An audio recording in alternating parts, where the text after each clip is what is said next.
Hello students, आज का हमारा टॉपिक है लाइन एंड एंगल्स। आज हम इस टॉपिक के बारे में बिल्कुल बेसिक से जानेंगे। इस वीडियो को हम स्टार्ट करते हैं। सबसे पहले पॉइंट। पॉइंट क्या होता है? हम इसे हिंदी में बिंदु कहते हैं।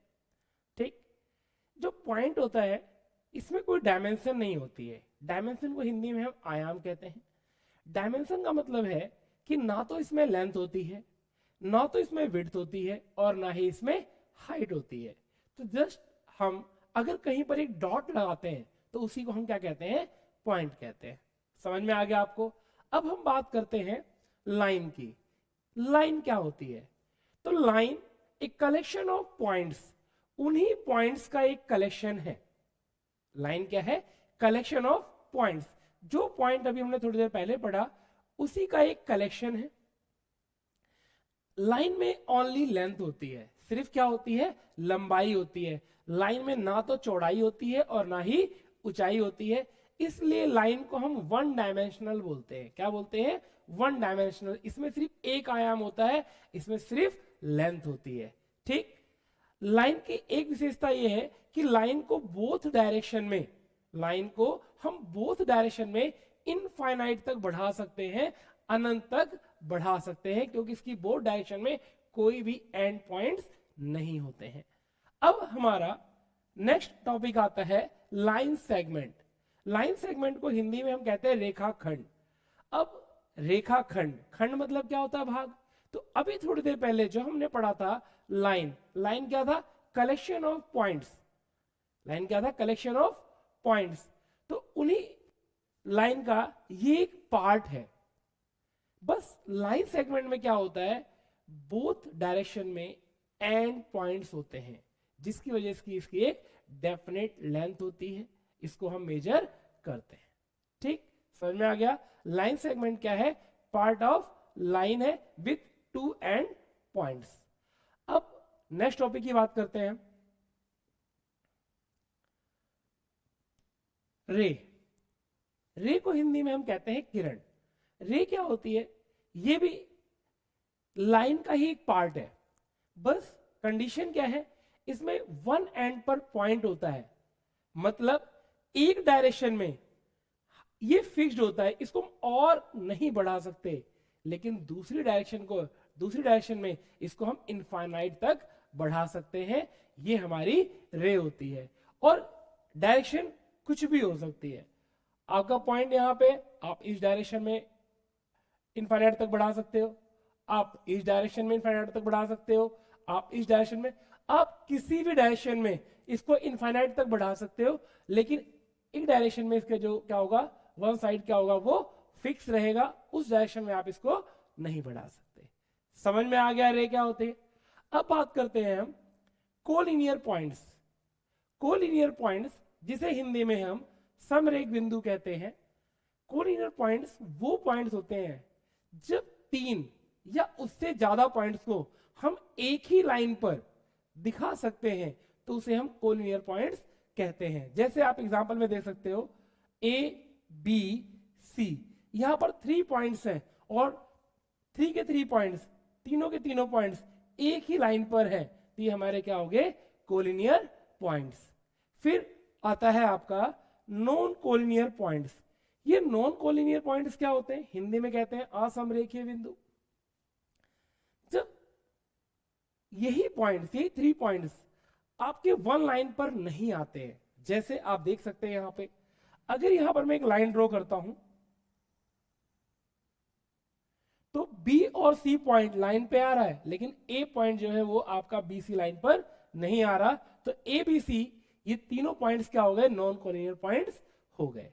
ठीक, अब बात करते हैं हम हमारा कंडीशन ऑफ टू लाइंस। अभी हमने क्या पढ़ा? हमने पॉइंट पढ़ा, हमने लाइन पढ़ा, हमने लाइन सेगमेंट पढ़ा, हमने रे पढ़ा, कोलिनियर पॉइंट्स पढ़े और नॉन कोलिनियर पॉइंट्स पढ़े। अब हम बात करने जा रहे हैं कि अगर टू लाइंस हो तो उनकी कंडीशंस क्या क्या होती हैं। सबसे पहले बात करते हैं इंटरसेक्टिंग लाइंस। हिंदी में इन्हें प्रतिच्छेद करती हुई रेखाएं कहते हैं। इंटरसेक्टिंग लाइंस क्या होती हैं?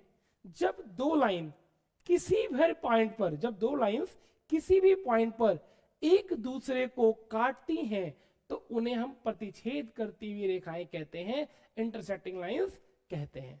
ठीक, अब वो कहीं पे भी देखिए, यहां पर इस पॉइंट पर इस लाइन को हम L मान लेते हैं, इसे हम M मान लेते हैं, ये दोनों किस पॉइंट पर काट रही है, इसको O मान लो, तो क्या हो गया, ये इंटरसेक्टिंग लाइन हो गई, क्योंकि ये पॉइंट O पर एक दूसरे को क्या कर रही है, इंटरसेक्ट कर रही हैं।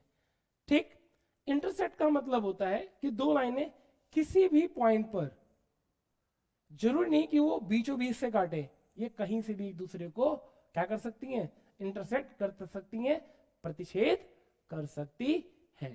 तो ये होती है हमारी इंटरसेक्टिंग लाइंस। ठीक, अच्छा, इंटरसेक्ट और बाइसेक्ट में फर्क होता है। बाइसेक्ट होता है समद्विभाजित करना, बाइसेक्ट मतलब होता है समद्विभाजित, समान दो भागों में बांटना। जब कोई एक लाइन किसी दूसरी लाइन को बराबर दो भागों में बांटती है तो उसे बाइसेक्ट करना कहते हैं। क्या कहते हैं, बाइसेक्ट करना। और इंटरसेक्ट का मतलब होता है एक लाइन दूसरी लाइन को किसी भी पॉइंट पर क्या कर सकती है, इंटरसेक्ट कर सकती है, प्रतिच्छेद कर सकती है। समझ में आ गया। अब बात करते हैं पैरेलल लाइंस। समांतर रेखाएं क्या होती हैं, पैरेलल लाइंस वो लाइंस होती हैं जिनके बीच में जो अंतर होता है वो हमेशा क्या होता है, समान होता है। आप यहां पे देखिए L और M, हमारी ये दो लाइंस हैं, इनके बीच का जो गैप है वो हमेशा क्या होगा, इक्वल होगा। इस वजह से अगर आप इसको, इन दोनों ही लाइंस को इनफाइनाइट तक भी बढ़ाओगे तब भी ये एक दूसरे को किसी भी पॉइंट पर इंटरसेक्ट कभी भी नहीं करेंगी। तो ये होती है हमारी पैरेलल लाइंस। अब बात करते हैं कॉन्सिडेंट लाइंस क्या होती हैं, संपाती रेखाएं क्या होती हैं। कॉन्सिडेंट लाइंस जब आप देखोगे तो आपको लगेगा कि ये तो एक सिंगल लाइन है, लेकिन जब एक लाइन पर दूसरी लाइन बनती है तो उसे हम कॉन्सिडेंट लाइंस कहते हैं। जिससे आप यहां पे देख सकते हैं, एक लाइन मैंने यहां पे बना रखी है और एक लाइन उसके ऊपर बना रखी है, तो ये क्या हो गई, आपकी कॉन्सिडेंट लाइंस हो गई, संपाती रेखाएं हो गई। बहुत सारी कंडीशंस होती हैं इनकी और भी, लेकिन इस बेसिक वाले वीडियो में मैं आपको इतना ही समझा रहा हूं। ठीक है, जब और वीडियोस बनेंगी तो इसके बारे में आपको और भी अच्छे से बताया जाएगा, और भी जो कंडीशंस हैं और सारी चीजें आपको बताई जाएंगी। ठीक, चल, हमारा नेक्स्ट टॉपिक है एंगल्स, कोण। अब हम इसके बारे में पढ़ेंगे, एंगल के बारे में और उसके टाइप्स के बारे में। स्टार्ट करते हैं। एंगल, कोण क्या होते हैं, जब when two rays originate from same end point they form an angle। जब एक ही पॉइंट से दो रेस ओरिजिनेट होती हैं तो वो एंगल बनाती हैं। क्या बनाती हैं, एंगल बनाती हैं, हिंदी में कोण कहते हैं। ये जो रेज होती हैं इन्हें हम आर्म्स कहते हैं, और ये जो आपका पॉइंट है इसे हम वर्टेक्स कहते हैं, हिंदी में शीर्ष कहते हैं। ठीक, तो ये हमारा क्या हो गया, एंगल। आपको समझ में आ गया होगा। अब बात करते हैं हम टाइप ऑफ एंगल्स। सबसे पहले आता है हमारे पास अक्यूट एंगल। अक्यूट एंगल क्या होता है, अक्यूट एंगल वो एंगल्स होते हैं जो 0 डिग्री से ज्यादा और 90 डिग्री से कम होते हैं, उन्हें हम अक्यूट एंगल कहते हैं। जैसा आप यहां पे देख सकते हो AOB, तो यहां पर AOB हमारा अक्यूट एंगल होगा, क्योंकि ये आपका क्या है, ये 90 डिग्री से छोटा है और 0 डिग्री से बड़ा है। अब हम और एंगल्स के बारे में पढ़ते हैं।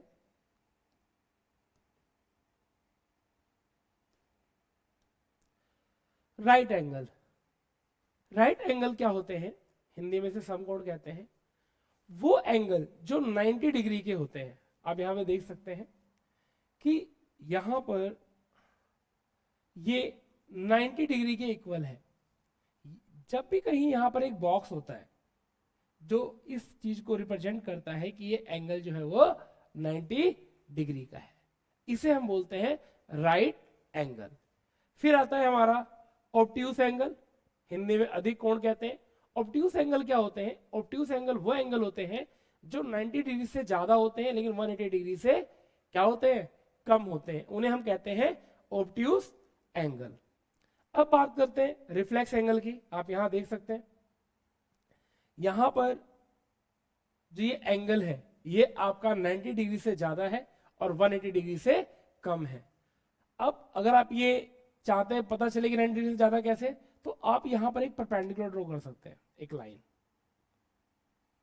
जो क्या है 90 डिग्री, और ये एंगल हमारा 90 डिग्री से ज्यादा है, मतलब ये हमारा ऑब्ट्यूस एंगल है, अधिक कोण है। अब बात करते हैं रिफ्लेक्स एंगल, प्रतिवर्ती कोण क्या होते हैं? प्रतिवर्ती कोण वो कोण होते हैं जो 180 डिग्री से ज्यादा होते हैं लेकिन 360 डिग्री से कम होते हैं, इन्हें हम बोलते हैं रिफ्लेक्स एंगल। आप देख सकते हो, अगर मैं इस लाइन को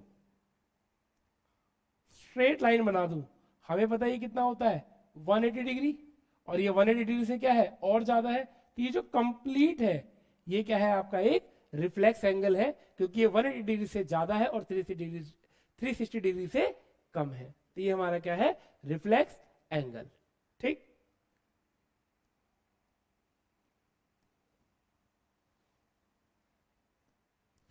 अब बात करते हैं हम स्ट्रेट एंगल, इसे हम सरल कोण कहते हैं। ठीक, जहां पर हमारा एंगल 180 डिग्री का होता है उसे हम बोलते हैं स्ट्रेट एंगल। ये एक स्ट्रेट लाइन होती है, जब भी कभी स्ट्रेट लाइन होगी तो उसका एंगल हमेशा 180 डिग्री होगा। अब इसी में दो चीजें हमें और समझनी होगी, एक होते हैं कॉम्प्लीमेंट्री एंगल, एक होते हैं सप्लीमेंट्री एंगल। कॉम्प्लीमेंट्री एंगल्स क्या होते हैं? ए पेयर, पेयर मींस जोड़े, दो angles, a pair of angles whose sum is 90 degree is called complementary angles।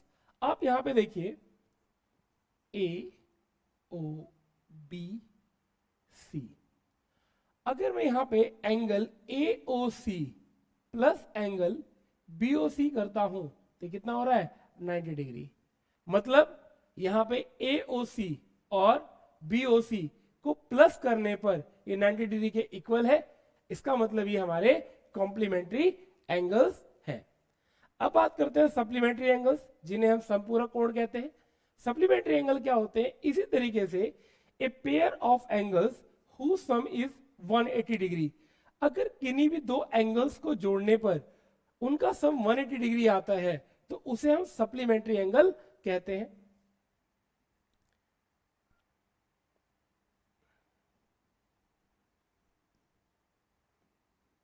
देखो, अगर यहां पे हम A O C plus angle B O C करते हैं, इसका सम कितना है 180 डिग्री, तो ये हमारा क्या होता है, ये हमारा क्या होता है एक सप्लीमेंट्री एंगल होता है।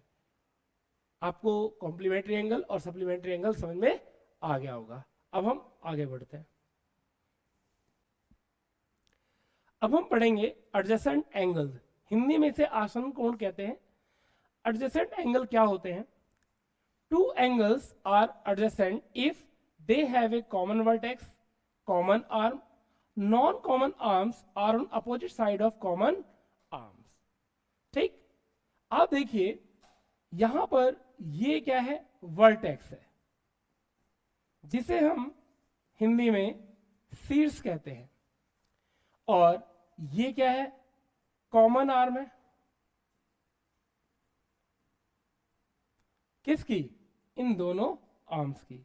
और जो कॉमन आर्म्स है ये दोनों आर्म्स के क्या है अपोजिट में है, इसलिए जो ये एंगल है वो और ये एंगल, इन दोनों एंगलों को हम एडजेसेंट एंगल कहेंगे। अगर इसको आप एंगल 1 मानो और एंगल 2 मानो, तो जो एंगल 1 है और एंगल 2 जो है ये दोनों के दोनों क्या है एडजेसेंट एंगल्स हैं। अब बात करते हैं हम लीनियर पेयर एंगल्स, रैखिक युग्म। रैखिक मतलब आप देखो यहां पे ये एक रेखा है, ए बी क्या है यहां पर, रेखा है, और यहां पर ये एक रे है। जब भी किसी लाइन पर कोई रे स्टैंड करती है और उनका एंगल का जो सम होता है वो 180 डिग्री होता है, तो उसे हम लीनियर पेयर कहते हैं। क्या कहते हैं, लीनियर पेयर, रैखिक युग्म कहते हैं। समझ में आ गया आप लोगों को। अब वर्टिकली अपोजिट एंगल्स क्या होते हैं, हिंदी में इसे सीधा विमुख कोण करते हैं। वर्टिकल अपोजिट एंगल्स क्या होते हैं, ध्यान देखना। वर्टेक्स, जब भी दो लाइनें एक दूसरे को इंटरसेक्ट करती हैं, तो देखिए ये क्या है, वर्टेक्स, और वर्टेक्स के अपोजिट में जो एंगल्स होते हैं वो क्या होते हैं, इक्वल होते हैं। ये देखिए, अगर मैं इसको नेम दूं तो 1 एंगल 2 के इक्वल होगा और 3 एंगल आपके 4 के इक्वल होगा। तो जब भी आपको कहीं पर x दिखाई दे, उसके अपोजिट एंगल्स हमेशा इक्वल होंगे, और ये इक्वल किससे होंगे, वर्टिकली अपोजिट एंगल से। समझ में आ गया। अब बात करते हैं हम आगे। अब हम पढ़ेंगे ट्रांसवर्सल लाइन के बारे में। हिंदी में इसे कहते हैं तिर्यक रेखा। ट्रांसवर्सल लाइन क्या होती है, any line that intersects two straight line at distinct points. अगर किन्हीं भी स्ट्रेट लाइंस को कोई भी लाइन क्या करती है, इंटरसेक्ट करती है, तो उस लाइन को हम ट्रांसवर्सल लाइन कहते हैं। ठीक, समझ में आ गया आपको।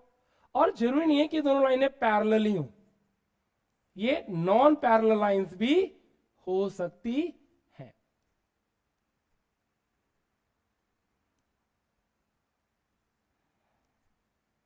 आपको समझ में आ गया ट्रांसवर्सल लाइन क्या होती है। अब बात करते हैं करस्पॉन्डिंग एंगल्स, जिसे हम संगत कोण कहते हैं। अगर किन्हीं दो पैरेलल लाइंस को कोई एक ट्रांसवर्सल लाइन क्या करती है, इंटरसेक्ट करती है, तो आप देखिए यहां पर हमारे पास 8 एंगल्स बनते हैं। 1 2 3 4 5 6 7 और 8। समझ में आ गया। अब बात करते हैं करस्पॉन्डिंग एंगल क्या होते हैं, संगत कोण क्या होते हैं। तो यहां पर कभी भी जो ये एंगल्स होते हैं इन्हें हम करस्पॉन्डिंग एंगल्स कहते हैं, संगत कोण कहते हैं। तो यहां पे एंगल 1 इक्वल होगा एंगल 5 के, एंगल 2 इक्वल होगा एंगल 6 के, एंगल 4 इक्वल होगा एंगल 8 के, और एंगल 3 इक्वल होगा एंगल 7 के। ये हमारे करस्पॉन्डिंग एंगल्स होते हैं। अब बात करते हैं अल्टरनेट इंटीरियर एंगल, एकांतर अतः कोण बोलते हैं इसे हिंदी में। अब देखिए इंटीरियर, अतः, तो यहां पे देखिए हमारे पास 4 एंगल हैं जो इंटीरियर में हैं। और कौन से एंगल हैं, एंगल 3, एंगल 4, एंगल 5 और एंगल 6। ठीक, अल्टरनेट मतलब एक को छोड़कर एक। अगर मैं 3 से स्टार्ट करता हूं तो 3 के बाद अगर हम 4 को छोड़ते हैं तो 5, तो यहां पे एंगल 3 जो होता है वो एंगल 5 के इक्वल होता है, और एंगल 4 जो होता है वो एंगल 6 के इक्वल होता है। इसे हम अल्टरनेट इंटीरियर एंगल्स कहते हैं। या फिर अगर कभी भी किसी भी फिगर में आपको जेड दिख जाए, क्या दिख जाए, जेड, तो वो भी हमारे क्या होते हैं, अल्टरनेट इंटीरियर एंगल्स होते हैं। जैसे आप यहां पे देखिए, अगर मैं इसका कलर चेंज कर दूं थोड़ा सा, ये देखिए आपको यहां पे जेड दिखाई दे रहा है, तो ये एंगल्स क्या हो गए आपके, अल्टरनेट इंटीरियर एंगल हो गए। और आप इधर से देखिए, और जरूरी नहीं कि जेड ऐसे ही बना हो, वो कैसे भी हो सकता है, वो ऐसे भी हो सकता है। जैसे कि आप यहां देख सकते हो, ये जेड बन रहा है, तो ये एंगल भी आपके अल्टरनेट इंटीरियर एंगल हो जाएंगे। समझ में आ गया आपको? अब बात करते हैं हम